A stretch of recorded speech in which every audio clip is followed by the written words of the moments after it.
함께 오늘의 말씀 나누겠습니다. 따라합니다. 증인의 삶으로 회개하라. 이게 제목이 무슨 뜻일까요? 증인의 삶으로 회개하라. 이게 제가 이렇게 제목을 만들고 이게 말이 될까? 근데 우리가 회개를 이해하면 말이 됩니다.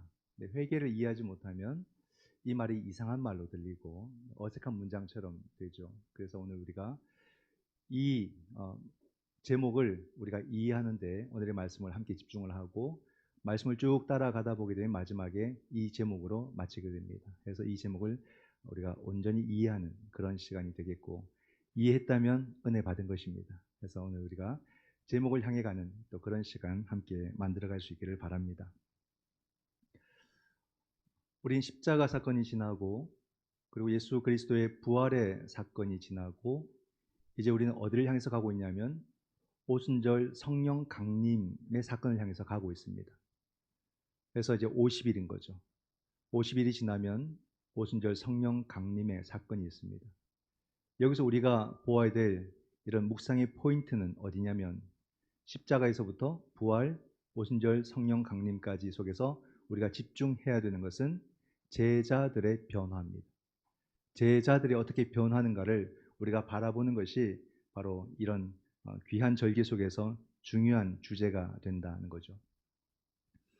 제자들은 십자가 앞에서 보기 좋게 패하고 말았습니다. 다 도망갔죠. 부인도 했고 저주도 하면서 도망을 가버렸습니다. 너무 부끄러운 모습이었어요. 보기 좋게 그들은 막 자신하다가 나중에 너무 부끄러운 모습으로 그들은 도망가고 말았습니다. 자기의 신변의 위협이 느껴지니까 그때는 아무것도 없는 거예요. 그냥 도망가고 보자. 오늘 우리도 자신하다가 정말로 내 신변의 위협이 느껴지면 혹시나 이렇게 주랭랑 쳐버릴까, 그런 두려움이 사실 우리 속에 있습니다. 이단들이 교주를 섬기다가 교주가 죽으면 이렇게 유야무야 흐지부지 사라져버리는 것처럼 오늘 우리들의 모습이 그와 같이 되는 것이 아닐까, 그런 두려움이 사실은 있죠. 근데 놀라운 일이 나타나기 시작하는 거예요. 이러한 십자가 사건 이후에 몇 년이 지난 것도 아니고 단 며칠이 지났는데 제자들이 돌아오기 시작하는 겁니다. 제자들이 오기 시작하는 거예요. 근데 하나같이 그 눈빛은 아주 용맹한 군사가 되어서 돌아오고 있는 겁니다. 이걸 설명할 길이 없어요. 그래서 우리가 이것을 알 수 있는, 또는 우리가 생각할 수 있는 것은 이 한 사람 한 사람이 성령 체험을 했다는 겁니다. 예수 그리스도의 그 몸, 그 살과 피를 먹었던 그들은 도망쳤지만 그 예수 그리스도의 부름 앞에 성령 체험을 하게 되고 그들은 그 부름에 응답할 수밖에 없었던 거죠. 그리고 그들은 약속이나 한 듯이 예루살렘으로 모이기 시작합니다. 그리고 그들은 오순절 마가의 다락방에서 이제는 전체가 함께 공동체가 성령 체험을 하게 됩니다. 그리고 교회가 탄생합니다. 너무나도 놀랍지 않습니까? 여러분, 교회는 이런 거예요. 교회는 우리가 마음대로 생각할 수 있거나 우리가 마음대로 할 수 있는 그런 것이 아닙니다. 교회는 강력한 성령 공동체입니다. 그렇게 시작을 했고 이 2000년의 역사를 교회는 지켜왔고 유지해왔고 살아왔어요. 숱한 핍박과 숱한 순교의 이야기가 있지만은 교회는 사라지지 않고 지금까지 왔습니다. 이게 우리가 모이는 교회라는 말이에요. 얼마나 놀라운가. 그러므로 여러분, 우리가 교회를 실망할 수 있고 교회에서 상처 입을 수 있지만 우리가 교회를 떠나서는 안 된다. 잠깐 떠날 수 있지만 우린 다시 회귀해야 된다. 이것은 성령의 부르심이기 때문에 그래요.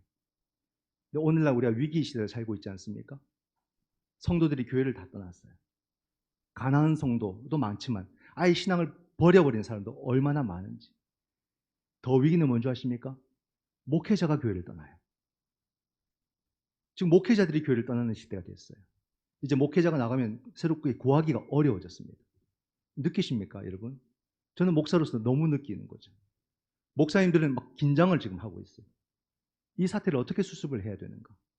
신학교 교수님들도 엄청 지금 충격을 받았어요. 진짜요? 그래요? 이렇게 되묻습니다. 우선 신학교에 당장 학생이 부족해진 상황이지만 목회 현장은 잘 모르잖아요. 근데 목회 현장에서 목사님들이 목회자를 못 구합니다. 아니, 그동안 우리가 그렇게 많이 배출을 했는데요. 이제 교회에 머물질 않는 거예요. 더 이상 어려운 생계를 막 사명이라는 말로 유지해 가면서 소명의식을 갖고 하면서 이제 더 이상 그렇게 하지 못하겠다는 거예요. 그리고는 생활전선으로 다 목회자 나가버리는 거예요. 어려운 교회들이 더 많지 않습니까? 그냥 우리가 말하면 목회자니까 소명하지만 가정이 깨어지는데 어떻게 그 소명을 지킵니까? 부부가 이혼하게 되는데 자식들을 못 가르치는데 못 먹이는데 어떻게 거기서 우리가 목사가 계속해서 소명 이야기하면서 목회하겠다고. 저와 가까운 제가 참 좋아했던 루터교회 목사님인데요. 최근에 목회를 그만뒀습니다. 그리고는 지금 유리 닦기 하고 있고요. 간판 청소 이런 걸 하십니다. 더 이상 생활을 유지할 수가 없기 때문에 참 똑똑하신 분이고. 근데 그렇게 일을 하고 있어요. 또 로프에 매달려 가지고 이렇게 빌딩에 유리 닦고 이런 것도 하십니다. 참 그런 걸 보면 정말 위기다. 정말 참 안타깝다. 이런 생각이 듭니다. 우리가 괜찮다고 해서 한국 교회가 괜찮은 게 아니란 말이죠. 그러나 우리가 다시 바라는 것은 또다시 우리가 성령의 부르심 속에서 다시 교회로 돌아올 수 있도록 함께 우리가 기도를 해야 되고 함께 이 일에 정진하는 것이 오늘 우리들에게 주어진 또 다른 사명이 아닐까. 정말로 성령께서 우리를 다시 불러주셔서 이 교회들이 다시 살아나고 살아나야 되는 이유는 이 시대 속에서 이 사회 속에서 교회가 반드시 해야 할 일이 있기 때문에 교회만이 할 수 있는 일이 있기 때문에 강력한 성령 공동체로서 우리가 해야 될 일이 있기 때문에 우리는 이 교회를 다시 지켜내고 이 교회를 통해서 주어진 사명을 감당을 해야 된다는 말이에요. 이것을 우리가 함께 마음에 품을 수 있어야 되고 이것을 위해서 기도할 수 있어야 되고 이것을 위해서 우리가 이제는 내 삶의 이 큰 스트림, 줄기를 형성할 수 있어야 되겠다는 생각을 간절하게 하게 됩니다. 교회가 어떻게 탄생했는가를 보게 되면 오늘의 교회를 이해하는 새로운 시점이 되는 것이거든요. 교회가 이렇게 웅장하게 탄생을 합니다. 그런 가운데 바로 그 후에 베드로가 오늘의 장면이 이루어지는 그런 모습인 거예요. 베드로가 이제는 이 예루살렘 성에서 가까이 있는 솔로몬 행각에서 설교를 합니다. 설교를 하기 전에 어떤 일이 있었냐면 걷지 못하는 장애인이 있었고 베드로가 그 장애인을 고칩니다. 그때 우리가 잘 아는 유명한 선언이 있어요. 금과는 내게 없거니와 내게 있는 것으로 내게 주노니 나사렛 예수 그리스도의 이름으로 일어나 걸어라. 놀랍죠.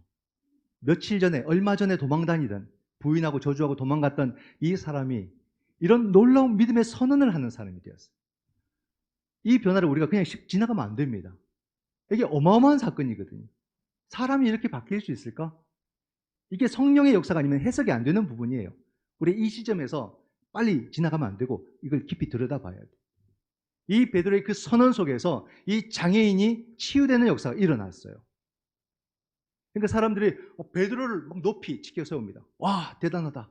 아, 이 사람 정말 대단하다. 그럽니다. 근데 베드로는 겸손함을 다 유지합니다. 그러면서 왜 우리를 주목하느냐 이렇게 말합니다. 그리고 베드로가 한 설교가 뭐냐면 너희가 십자가에 내어져 죽게 한 그러나 하나님께서 죽은 자 가운데서 다시 살리신 예수 그리스도 그가 고치셨다. 이렇게 설교를 한 거예요. 얼마나 멋있습니까? 이제 그의 믿음이 정확한 거예요. 선명하고 분명해진 거예요.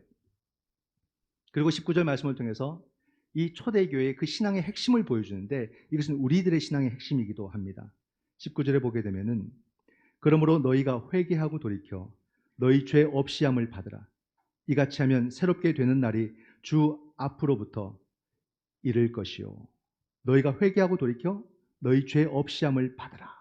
이렇게 이야기합니다. 회개하라. 여러분, 이 말은 우리에게 익숙하죠? 우리는 회개하라는 이 말을 그렇게 좋아 보이진 않는데 우린 좋아합니다. 그리고 사모합니다. 모든 기도 가운데 우리는 회개를 합니다. 다 회개 없는 기도 하시는 분 없죠? 다 우리는 우리의 삶을 회개합니다. 이 회개라는 것은 참 중요합니다. 예수님께서 하나님 나라를 처음 선포하실 때도 이 하나님 나라가 가까이 왔느니라, 이것도 회개로 시작하잖아요. 회개하라, 하나님의 나라가 가까이 왔느니라. 우린 공예배를 드릴 때도 아까도 참회의 기도를 함께 드렸습니다. 회개라는 것은 우리 삶에서 떠나갈 수가 없어요. 회개는 무엇입니까? 제가 여러 차례 설교할 때마다 말씀을 드립니다. 죄라는 것은 하마르티아, 관역에서 벗어났다는 뜻이에요. 회개는 무엇입니까? 방향을 돌이키는 거죠. 관역을 향해서. 즉 회개라는 것은 삶의 방향을 돌이키는 겁니다. 이거를 여러분 자꾸자꾸 반복해서 이야기해 보세요. 그렇게 해서 이게 익숙해지셔야 됩니다. 회개가 뭔지에 대한 익숙함이 있어야 돼요. 삶의 방향을 돌이키는 것. 따라합니다. 삶의 방향을 돌이키는 것. 한 번 더 할까요? 삶의 방향을 돌이키는 것. 이게 회개예요. 우린 자꾸 회개를 반성으로 생각합니다. 반성. 반성이 아닙니다. 돌이키는 겁니다. 이게 성경이 말하는 회개입니다. 그래서 베드로도 19절에 회개하고 돌이켜라고 말하잖아요. 회개하고 돌이켜. 즉 삶의 방향을 돌이키는 것이 회개라는 거예요. 이 회개를 자꾸자꾸 반복해서 여러분께서 되뇌어 보세요. 회개하고 우리가 돌이키는 것, 회개하고 돌이키는 것, 이것이 진정한 회개다라는 것입니다. 근데 여러분 회개하고 돌이키는 것이 쉽지 않습니다. 왜냐하면 말씀드린 대로 우린 자꾸 죄라는 것을 반성의 개념으로 이해를 하려고 하기 때문에 그렇습니다. 우리가 근본적인 성경이 말하는 이 죄의 개념, 이것도 알고 있지만은 물론 큰 틀에서 이 근본적인 죄 하나로 우리가 다 설명할 수 있지만 우리는 후자인 그냥 우리 삶 속에서 잘못을 저지르거나 내가 실수하거나 이런 죄의 개념으로 자꾸 죄를 보기 때문에 성경이 말하는 죄의 정의가 모호해지는 거예요. 그러니까 진정한 회개가 우리 속에서 일어나기가 어려워지는 겁니다. 죄란 뭐겠습니까? 회개, 우리가 관역을 향해 있는 이 삶에서 아직 돌아오지 못한 상태, 뒤틀린 방향을 말하는 거예요. 그래서 많은 사람들이 그 삶이 뒤틀린 방향 가운데 살아가고 있다 이 말이거든요. 근데 오늘날 우리도 내 삶이 뒤틀린 방향 가운데인데 삶이 뒤틀린 방향 가운데 있는지를 모르고 살아가는 그런 삶의 모양이 아닐까? 이미 우린 익숙해져 있으니까. 교회도 다니고 있으니까. 내 입으로 주여 주여 하고 있으니까. 난 이미 회개해서 올바른 방향 목표로 가고 있다라고 생각을 할 수 있는데 그냥 우리가 살아가는 삶의 태도를 보게 되면 뒤틀린 방향 그대로 있을 때가 많다는 거죠. 온전한 회개가 이루어지지 않은 상태라는 거죠. 근데 많은 사람들이 자신은 괜찮다고 생각을 해요. 나는 잘 살고 있다고 생각합니다. 내 길 잘 가고 있다고 생각을 해요. 나는 하나님 신앙 별 문제 없다고 생각을 한다는 말입니다. 그러나 오늘 우리가 자칫 내가 익숙해져 있는 내 삶 속에서 정말로 어느 순간 눈을 뜨게 될 때에 내 삶이 뒤틀린 방향 속에서 한참 가고 있는 모습을 발견하게 되면 충격을 받을 겁니다. 우리가 정말로 회개한 삶을 살고 있는지, 회개를 제대로 이해하고 그 회개를 우리가 온전히 내 삶에 받아들이고 우리의 삶의 방향 전환을 하고 있는지 이걸 우리가 보아야 되거든요. 지금 베드로의 설교를 듣고 있는 사람들도 죄가 뭔지를 정확하게 이해하지 못했어요. 그러니까 베드로가 그 죄가 무엇인지를 자세히 설명해 주는 장면이 나옵니다. 13절 중반부터 15절 초반을 보게 되면 너희가 그를 넘겨주고 빌라도가 놓아주기로 결의한 것을 너희가 그 앞에서 거부하였으니 너희가 거룩하고 의로운 일을 거부하고 도리어 살인한 사람을 놓아주기를 구하여 생명의 주를 죽였도다. 이 내용이 어떤 내용인지 아시겠죠? 우리가 고난주간에 묵상을 했는데 산헤드린 공회에 의해서 예수님이 고발을 당했어요. 그래서 예수님이 로마 총독 빌라도 앞에 서 있는 거예요. 근데 이 빌라도가 예수라는 자를 보니까 딱 봐도 무고한 상태에서 지금 서 있는 겁니다. 법정 앞에 있는 거예요. 그래서 빌라도는 3번이나 예수를 무고하다고 말했어요.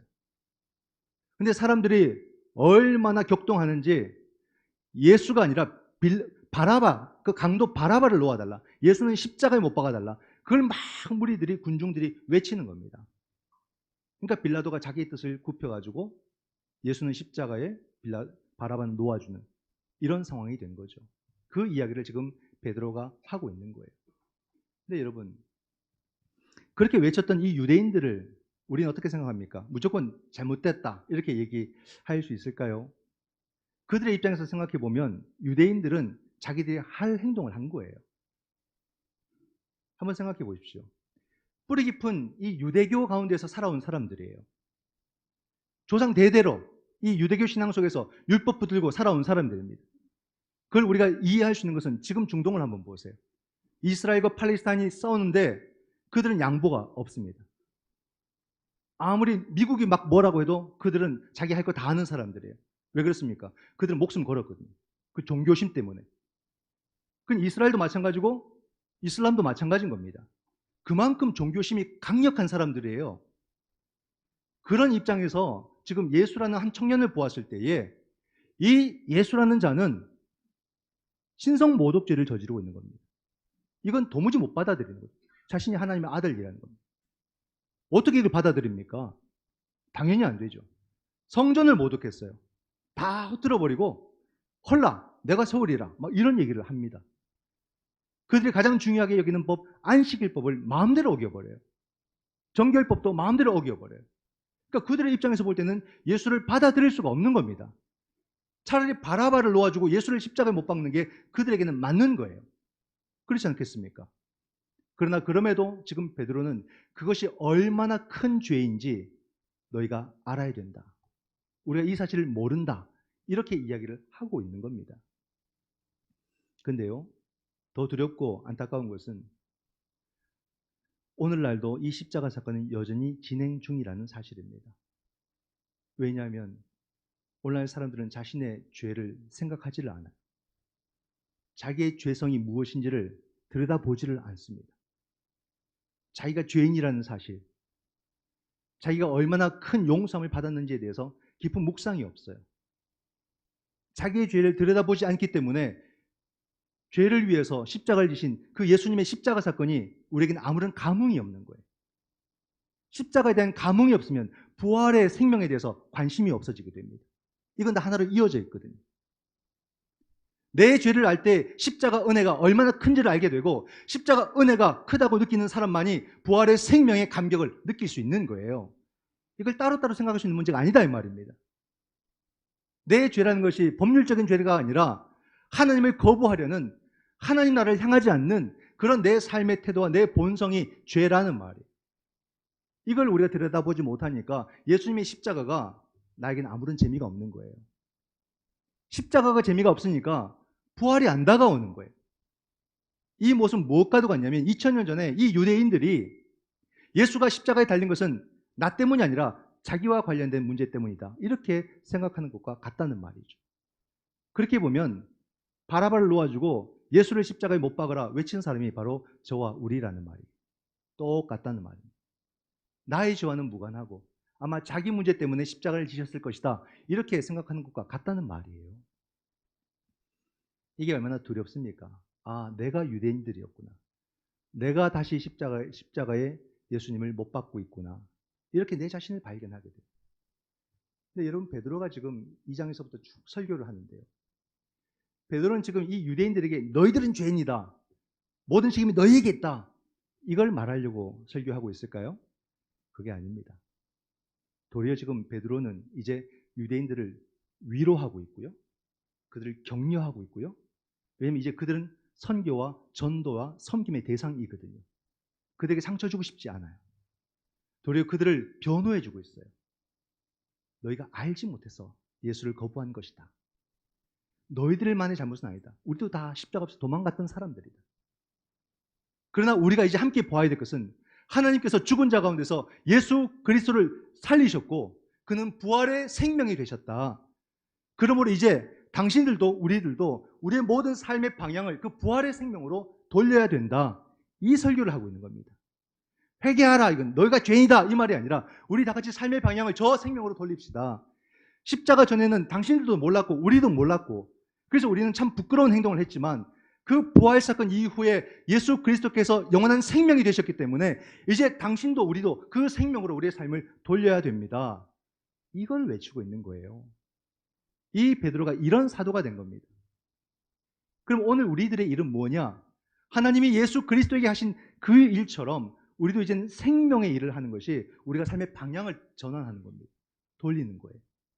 이제는 생명을 살리고 생명을 지켜내고 생명을 보호하고 생명을 치유하고 생명을 위로하고 생명을 격려하고 생명을 기다려주고 이게 내 삶 속에서 구체적으로 일어나는 것이 내 삶을 회개한 겁니다. 회개. 돌린 거죠. 내 삶이 이 방향으로 가고 있는지를 보셔야 돼요. 가고 있습니까? 혹시 아직도 우리는 누군가의 생명을 아프게 하고 아픈 말을 하고 정죄를 하고 비판하고 판단하고 그렇게 우리가 살아가고 있지 않습니까? 더 이상 그렇게 살면 안 돼요. 이건 부활의 생명에 대놓고 반하는 겁니다. 335 친한 사람끼리 모이면 금방 우리의 대화가 누군가를 정죄하고 있고 누군가를 비판하고 있고 그러고 있지 않습니까? 그것은 생명을 죽이는 일이잖아요. 이건 부활신앙이 없다는 뜻이잖아요. 남 얘기 막 하면 신나서 옆에서 막 맞장구 쳐주고 맞아 그래 그 사람은 그래 이런 말들을 우리가 언제까지 해야 될까? 그러다 보면 두렵지 않습니까? 내가 이 자리에 없으면 또 내 욕을 할까? 막 이런 불편함도 생기지 않습니까? 이거는 부활의 방향과 정반대 방향이잖아요. 그건 회개하지 않는 거예요. 뒤틀린 방향 그대로 있다는 말입니다. 이젠 돌려야죠. 우리가 누군가를 세워주고 지켜주고 그 사람이 회복되도록 도와주고 그 사람이 만회할 수 있도록 기다려주고 어떻게든 우리가 생명을 지켜나가고 세워가는 그런 삶으로 우리가 전환하는 것, 이게 회개 아닙니까? 이런 회개를 우리가 이루어야 되는 거예요. 이 방향, 이걸 우리가 할 수 있겠느냐? 내가 회개했다고 했는데 나는 여전히 누군가를 정죄하고 있고 어떤 생명을 상처 주고 있는 그런 삶을 살고 있다면 회개한 게 아니죠. 뒤틀려 있는 거죠. 이걸 다시 주여 나를 도와주셔서 내 삶의 방향이 저 부활의 생명을 향할 수 있도록 도와주옵소서. 구체적으로 해야 되는 겁니다. 추상적으로 하면 안 되는 거예요. 우리 개인은 이렇게 회개의 방향을 가진다면 우리 사회는 어떻게 회개의 모습을 가질 수 있을까요? 우리 사회는 너무 극명할 것 같습니다. 명확하게 나타납니다. 우리 사회는 혐오가 아니라 이제는 사랑이죠, 사랑. 너무 혐오가 심해요, 이 사회가. 뉴스를 보더라도 너무 아주 극단적인 모습들만 잔뜩 보여지고 혐오가 심하고 과연 우리 사회는 사랑이 가능할까 막 걱정될 만큼 그런 모습을 갖고 있지 않습니까? 전쟁이 아니라 평화. 이게 구체적인 회개예요, 회개. 그렇잖아요. 환경 파괴가 아니라 환경 보존. 이게 구체적인 회개란 말입니다. 분단이 아니라 통일. 이게 생명을 향한 우리들의 삶의 방향들인 거죠. 오늘날 보십시오. 통일을 말하는 사람이 있는지. TV에서도 통일이라는 소리를 듣기가 어려워요. 우리들의 대화에서 통일이라는 말 듣기가 어려워요. 안 들려요. 이게 우리 관심사에서 벗어나 버린 거예요. 그럼 우리의 삶의 방향 전환이 안 됐다는 뜻이잖아요. 하나님의 방법으로 이루어지도록 우리는 포기하지 않고 사람들의 온갖 정치색을 다 거기에 입히더라도 우리는 그런 것을 떠나서 하나님 나라의 방향 속에서 우리가 찾아야 될 언어들, 단어들을 우리가 찾아야 되는 거죠. 그래서 사랑을 외치고 정의를 외치고 통일을 외치고 평화를 외치고 그것이 우리들의 언어가 되고 이 사회의 방향이 되도록 만들어가는 거죠. 생명을 향하지 않으면 회개하지 않은 상태입니다. 우리 사회는 이제 세월호 10주기 304명이 우리 젊은 우리들의 자녀들이 그냥 수장된 그 사건 속에서 마음껏 슬퍼하지 못했어요. 제대로 된 반성을 못했어요. 온갖 정치색을 다 입혀가지고 그 시간에도 막 긴장하게 만들어요. 사람들. 말 꺼내기도 부담스럽게 만들어버렸어요. 159명의 우리 젊은이들이 길거리 가다가 그냥 죽었어요. 근데 그 사진 하나 못 걸었어요. 그게 말이 돼요? 우리 사회가 너무 이상해져 버렸잖아요. 괴물처럼 변해버렸잖아요. 어느 장례식장에 사진이 없습니까? 그러니까 하나도 못 걸게 있잖아요. 이건 생명을 향한 방향이 아니라는 거죠. 이건 교회가 침묵했던 거고요. 그리스도도 침묵했던 거예요. 여기에 목소리를 냈어야죠. 이건 생명을 향한 방향이 아니라고. 그래서 우리가 왜 옳은 소리를 하지 못했을까? 그런 참 후회도 하고 또 죄책감도 있고 그렇습니다. 앞으로도 이런 일이 일어나지 말라는 법이 없잖아요. 그럼 그것에 대해서 우리가 바른 방향을 볼 수 있고 바른 말을 할 수 있을까? 정말 우리는 회개한 이 사회를 만들어가고 있는가? 이것을 우리가 깊이 고민을 해야 되는 겁니다. 이것이 안 되면 또다시 반복되고 그렇지 않겠습니까? 여러분 우리가 착하게 살고 바르게 사는 거 참 좋죠. 그것도 쉽지 않습니다. 그런데요, 복음은 착하게 살자가 아니에요. 복음은 하나님 나라를 지향하는 방향성을 분명하게 가지고 있습니다. 그런 가운데 이 부활 사건은 너무 중요한 거예요. 그 방향성을 선명하게 또렷이 우리에게 제시하고 있기 때문에 그렇죠. 우린 착하게 살려고 예수 제자가 된 게 아닙니다. 그냥 바르게 살자는 것이 아니에요. 우리는 올바른 그 방향을 갖고자 예수 그리스도의 제자가 된 사람들이에요. 그래서 베드로는 오늘 우리에게 그 방향에 대해서 이야기해 줍니다. 15절 중반에 보면 하나님이 죽은 자 가운데서 그를 살리셨으니 우리가 이 일의 증인이라. 증인이라. 하나님께서 예수 그리스도를 죽은 자 가운데 살리셨고 우리는 증인으로서 이 부활의 생명을, 이 일을 증거하는 것이 우리가 회개하는 삶이다. 이렇게 이야기를 해주는 거죠. 드디어 오늘 우리는 오늘의 주제에 다다랐습니다. 우리가 증인으로서 회개하는 삶을 사는 것입니다. 이게 우리의 방향이에요. 우리가 증인으로 살아가는 것이 그 방향이고 그게 회개하는 삶이다. 증인으로 산다는 것은 내가 먼저 이 생명의 삶을 내가 살아내고 그리고 이 생명을 우리가 모든 사람들에게 증거하는 것이다. 우리가 누군가에게 내 삶으로 증거하거나 내 언어로 증거할 때는 가급적 빠른 시간 안에 예수 그리스도 그 이름이 나와야 돼요. 예수 그리스도가 복음의 본질이기 때문에. 그래서 될까 안 될까는 걱정하지 마세요. 내가 그분의 이름을 선포하는 순간 성령께서 역사하시기 때문에 우린 증인으로의 삶을 우리가 선명하고 분명하게 살아가야 된다. 나는 증인이다. 우리는 증인이다. 증인으로 사는 것이 회개하며 사는 것이다. 이것을 반드시 기억하시기를 주님의 이름으로 축원드립니다. 기도하겠습니다.